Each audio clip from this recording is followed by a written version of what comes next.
Hello everyone, my name's Cliff and welcome back to my channel. This is Cliff's Dark Gems. And if you're new here, welcome for the first time. Hope you enjoy it. Today I'm going to be doing the second part of my passion project, which is my top 100 books of all time, every genre.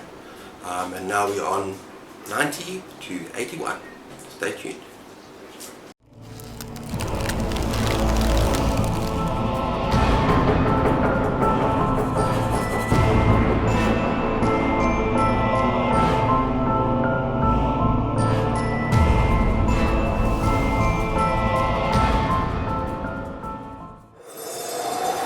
Okay everyone, so before we begin, let's just go over some rules I set myself for last week. And that is that I'm only allowing 2 books per author. And also that, well, the reason for that is obviously because I want to get some variety. Otherwise 1 or 2 authors, Stephen King anyone, might dominate this list. And I want a variety of genres all across the board of books that have touched me, books that have moved me. And that's really important. Another thing that I didn't mention last week is that if it is a series, I'm going to choose like a favorite book in my series, and perhaps just a whole series as a whole. That's just going to fit in that position for me. So I don't know if that's cheating, but it kind of also creates a bit of variety, because I do not want one series or 2 series that I absolutely love. And I've read lots of series, fantasy series. I don't want that to just kind of dominate the list. And lastly, I'm going to include some children's books, because I believe those are books that spark your interest in reading. And even if you revisit them and you look at them from an adult's lens and they weren't up to scratch and you don't enjoy them anymore, it does not matter. It's the books that spoke to me when I read them, whether I was 10, 11, 12, does not matter. So I'm going to include those in this top 100 as well. So yeah, stay tuned. Okay, in 90th position we have Necroscope by Brian Lumley. Now this took me by surprise. It's a horror novel, possibly. It's a vampire novel, definitely. But it doesn't read like a horror novel. It is completely original, and it's fun, and it's fast paced. And the storyline, as I say, is completely unique. And it's got these 2 men. A British guy, I think it's Harry, who's a necroscope. And he can talk to the dead. And he can basically get their secrets. But they just tell secrets to him. They want to talk to him. So there's nothing too bad going on there. And then you have, what is the guy's name? Dragasoni, who basically works for the Russians. And this is setting like a Cold War setting. So it's like a spy thriller thing going on as well. And he rips the secrets out of the dead bodies. And the opening scene is like body horror, hectic. And he rips the dead to pieces, strip by strip, and gets their secrets that way. And the first half of the novel is it's like a coming of age. You learn about both their backgrounds, their upbringing, how they grow into themselves, and the fact that they're destined to meet together and do battle of some kind. That's the first part of a long series, and I'm very surprised that I have not read more in the series. I really want to kind of make amends quite soon. And yeah, like I said, it's a lot of fun. And then you throw in a centuries-old vampire and a guy who has got the evil eye that can kill people, and all sorts of other strange stuff happening. And yeah, I absolutely love it. It was a hell of a lot of fun. I think it's pretty well written, but yeah, I just enjoyed this novel, that's all. And that is Brian Lumley, Necroscope. And you gotta love that cover. Okay, now for something completely different. At 89th position, we have a sprawling historical epic tale of South Africa called The Covenant by James Michener. That's the only book by him I've read. The fact that I'm South African, and that drew me to this book, well, it kind of makes sense. And it basically goes back, well, to the beginning of time, throughout history, and it looks at the land of South Africa, and you have different factions fighting over the land.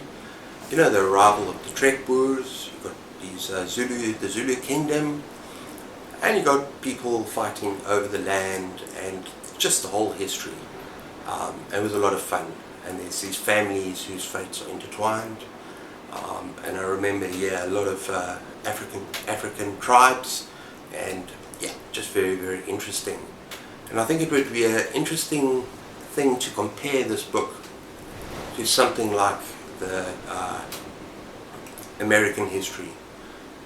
Also because when we got to apartheid, I think it finished in like 1970, 1980, it became a lot more draconian. Obviously, apartheid was wrong and evil, but it was interesting if you think about it in terms of the steps that were taken, because you have the minority controlling the majority, whereas in America you have the majority controlling the minority. Yeah, I'm not going to go into politics of that. Just a fantastic book. It's well written, and it's a great historical epic. So yeah, it might be interesting for you. Okay, in 89's position we have another horror, the first of two by Stephen Koontz, and that is Watchers by Dean Koontz. Sorry, not Stephen Koontz, Dean Koontz. And this tells of these two experiments, these lab experiments that escaped from a government facility. One is a golden retriever who happens to be kind of a genius, and the other one is this horrible creature called the Outsider, who is a murderous machine. And that's a very fast-paced novel. There's lots of very interesting characters that you meet along the way. And of course there's beautiful women, and yeah, this is one of Dean Koontz's best books. I know that there's one that I like more that's coming later on in the list, but I would highly recommend this particular one. And of course it's got your golden retriever, which he loves. Okay, another childhood favourite, although this book is not only for children, that's for sure. And it's The Jungle Book by Rudyard Kipling. It's beautifully written. He's writing it lyrical. It's kind of mesmerising. It's poetical. And yet, do yourselves a favour, pick that up. And don't go in there thinking you're only going to read about Mowgli from the movie and his jungle buddies, Shere Khan and all that. This is the collection of short stories set in India, and it's absolutely wonderful and highly recommended. Now, this is not The Jungle Book, but I want to show this book off anyway. This is Rudyard Kipling, Collected Verses, and this is signed by the author to, I think it was my great uncle, who was mayor of Johannesburg at the time, and is writing in there a letter to him, and it's signed. So this actually is one of my prized possessions. I think it's kind of valuable, but yeah, I enjoy Rudyard Kipling, and there's going to be another entry later on in this list as well. So that is a Jungle Book. Okay, time for number 86, and time for a classic horror novel, and one that has spawned an incredible movie by Alfred Hitchcock, and of course that's Psycho by Robert Bloch. Now, most people know the story, the plot, but very basically this woman steals money from her company, and she heads off and runs away from the town as fast as she can, and on a dark and stormy night she stops at a motel called Bates Motel, and that might have been a mistake, but yeah, this is a very suspenseful, very taut, very tight, kind of action-packed thriller, horror. And I must say, there are comparisons, if you make comparisons with the movie from Hitchcock, a lot of the violent scenes are a lot more gory. There's a lot more stuff that happens in the book, and actually that's a good thing. And I think it's also kind of a sign of the times back when the movie was shot, that they couldn't go all the way. So I still think the movie is a master of suspense, but they couldn't go all the way with the blood and the violence and everything. But yeah, it's a great story, and it's a true classic, and that is Psycho. Okay, next up is an incredible World War II spy novel, incredibly suspenseful, and that is Eye of the Needle by Ken Follett. I could have chosen another one called Jackdaws as well, which I really enjoyed. And in fact, there is another Ken Follett novel coming up, not towards the end of the list, I'm not giving anything away, but one that I absolutely adored. But this particular novel is about this German spy, and he's a brilliant German spy called Die Nadel, the needle. I have the needle, and I think the cover gives it away. His weapon of choice to silence his victims. But anyway, he's got a piece of very important information that could basically win Germany the war, turn the tide of the battle, and so all of these allied people are after him to try and track him down as a manhunt. But it's very thrilling, very suspenseful, and I used to go through a lot of these books in my youth. I used to absolutely devour these kind of spy thrillers, adventure stories, and this is one of the best. And also, of course, there's gorgeous women and your obligatory steamy sex scenes that you're going to find in Ken Follett story as well.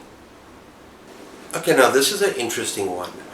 This is a classic book, classic novel, more like a novella, that if I'd read it more recently I think might be a lot higher on the list. Because I do remember it had a profound impact on me when I read it when I was younger, and that is Of Mice and Men by John Steinbeck.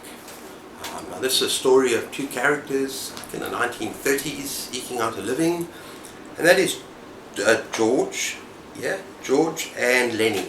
Now, George is very small, but he's incredibly bright, and Lenny is a massive character that has got the mind of a child, and they cling together, and they rely on each other.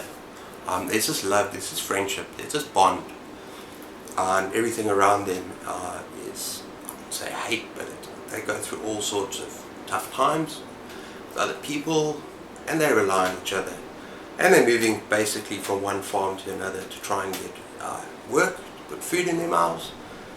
And yeah, what I do remember about this book is that the ending is heartbreaking. I'm not going to say anything else. I do remember, I think, crying at the ending. Really, really tough to get through. But yeah, this is, for such a short book, this is very powerful. And even if you don't normally read classics, I would highly recommend this, Of Mice and Men. Okay, next up we have another classic. And this is a weird one because this was required reading for me at university. And it's one of those few books that I really took to and started to really enjoy once I got a grasp of the language. And this is the general prologue to the Canterbury Tales by Chaucer. Okay? Now, it's a difficult one to talk about because I haven't read it for a long time. Like I say, the language is very difficult to get to terms with.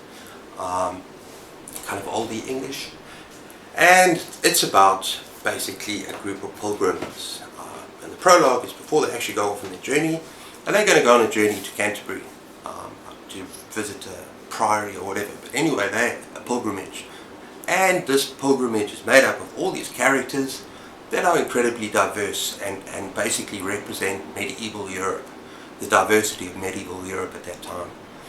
And for this particular prologue, which obviously is then going to become the Canterbury Tales, and it's like all of these characters have completely different personalities in the way they look and the way they're described. They're colourful, and the narrator does a job of talking about introducing each one of them in the prologue.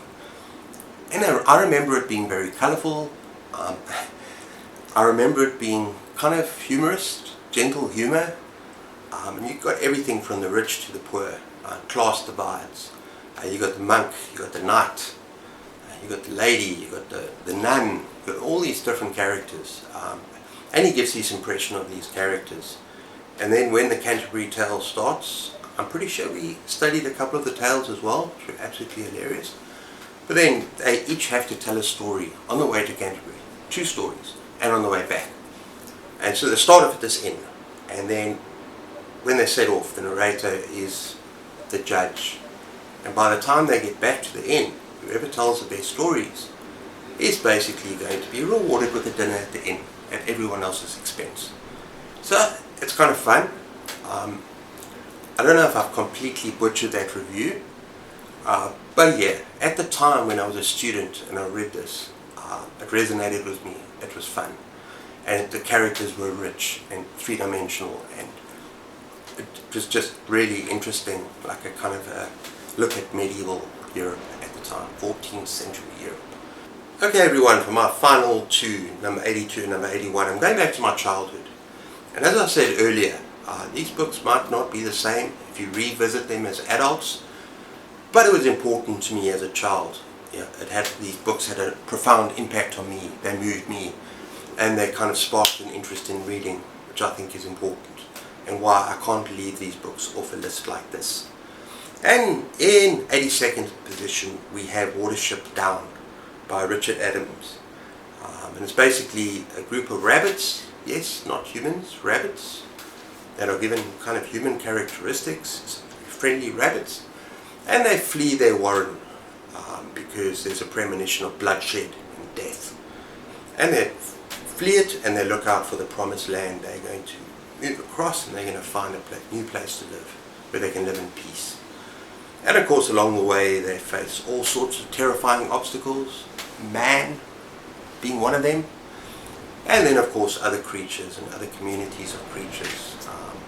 And I do remember it being a tale of courage and love, and being a heartache, and actually being very, very moving, very sad in places.